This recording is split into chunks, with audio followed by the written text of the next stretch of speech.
সোমবার সম্ভবত 16 তারিখ, সেদিন 12 ইতিমধ্যে অন্তর্বর্তীকালীন সরকারের পক্ষ থেকে নির্দেশনা দেওয়া হয়েছে যাতে দেশের সকল শিক্ষা প্রতিষ্ঠানে এই দিবসটি সুন্দরভাবে রাসূল কারীম সাল্লাল্লাহু আলাইহি ওয়াসাল্লামের জীবন আদর্শ নিয়ে আলোকপাত করা হয়, বিভিন্ন ধরনের অনুষ্ঠানের আয়োজন করা হয়।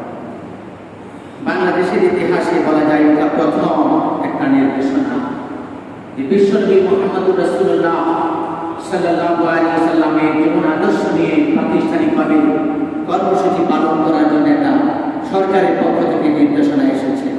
বলেন আলহামদুলিল্লাহ। যারা উদ্যোগ নিয়েছে তাদের উদ্যোগকে আমরা স্বাগত জানাই। তাদের কনসেপ্টকে ক্লিয়ার করার জন্য আমরা আরো কিছু কথা বলতে চাই এবং নির্দেশনা দিতে চাই। প্রিয় ভাইরা, আমাদের দেশের মুসলমানদের মধ্যে বিভিন্ন ধরনের বিভাজন রয়েছে, আছে না নাই? কথা বোঝেন? বুঝতে চুপ করে বসে থাকেন। আমি কি মিম্বরে বসে আপনাদের ধমকে দিই? কথা বলবেন না। মিম্বরে বসে কি আপনাদের ধমকানোর জন্য? আপনারা শুনতে আসছেন, আমি এগুলো বলতে আসলাম, কথার জবাব দেবেন না, এটা আবার কোন ধরনের ঘটনা? আমাদের মুসলমানদের মধ্যে বিভিন্ন ধরনের শ্রেণী বিভাজন আছে, আছে না নাই? আছে। এই শ্রেণী বিভাজন যদি করতে চায় একদল আরেক দলের ঈমান নিয়ে টানাটানি করে, আছে না নাই? আছে।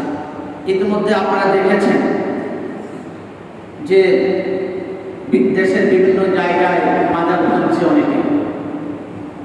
মাজার ভাঙলেও আমি এ কথা বলবো না, আর মাজার ভাঙতে যাও এ কথা আমি বলবো না।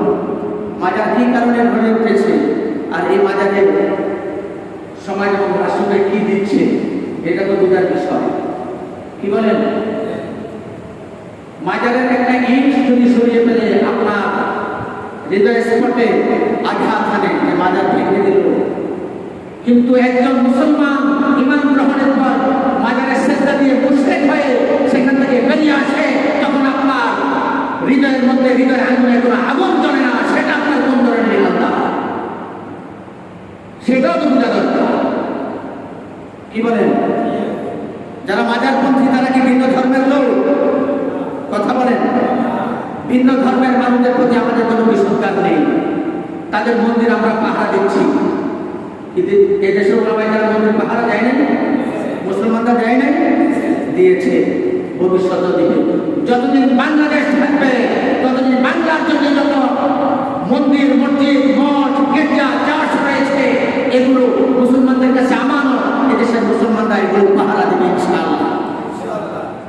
তবে ইসলামের নামে ভণ্ডামি করবা, ভণ্ডামি কি একটা একটা করে উপড়ে ফেলা হবে ইনশাআল্লাহ। বুঝতে পেরেছেন? মাজার বানাবা, মাজার বানাবা কি কারণে? তোমার জন্য কি মসজিদ নাই, ইবাদতের ব্যবস্থা নেই? তোমার জন্য কি মসজিদ নাই? আল্লাহর ঘর মসজিদে সেজদা দেওয়ার কি জায়গার অভাব আছে?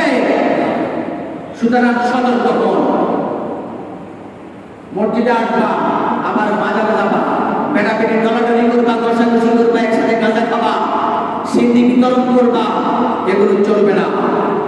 কোনটা ইসলামের কাজ, কোনটা ইসলামের বিরুদ্ধের কাজ সেটা বুঝে না। ওলামায়ে কেরাম এখনো জীবিত আছে। ইবাদত কোনটা, কোনটা ইবাদত নয়, কোনটা ইবাদত, কোনটা বিদআত, ওলামায়ে কেরাম আছে, তাদেরকে জিজ্ঞেস করুন। ইসলামকে জানার সুযোগ আছে না নাই? নিজের মতো করে, নিজের মন মতো করে ইসলাম পালন করার কোনো সুযোগ নাই। ইসলাম আপনাকে সে সুযোগ দেয় নাই। ইসলাম মানতে হবে ইসলামের নির্দেশনার আলোকে। ইসলাম মানতে হবে ইসলামের নির্দেশনার আলোকে। ইসলাম কিভাবে মানবেন? রাসূল যেভাবে ইসলাম মেনেছে, সাহাবায়ে কেরাম যেভাবে ইসলাম মেনেছে, তাবেঈরা যেভাবে ইসলাম মেনেছে, তাবেঈগণ যেভাবে ইসলাম মেনেছে, আইমায়ে মুজতাহিদগণ যেভাবে শরীয়তের প্রবর্তন করেছে, সেভাবে ইসলাম মানতে হবে। নিজের মতো করে সুবিধাবাদ চিন্তাবাদ চলবে না। বুঝে আসছে কথা? সুতরাং যদি দেখেন কোনো মাজারে কোনো বেটাবেটি সেজদা দিচ্ছে, তাকে ঘাট করে টেনে তুলবেন। কি ব্যাপার, এখানে কে, এখানে কেন সেজদা দেওয়া? এখানে সেজদা দিলে যে তোমার ইমানটা জাগাত শেষ হয়ে যায়, তুমি জাহান্নামের রাস্তায় চলে যাও, সেটা কি তুমি জানো? তাকে বলে দেবেন পরিষ্কার ভাবে।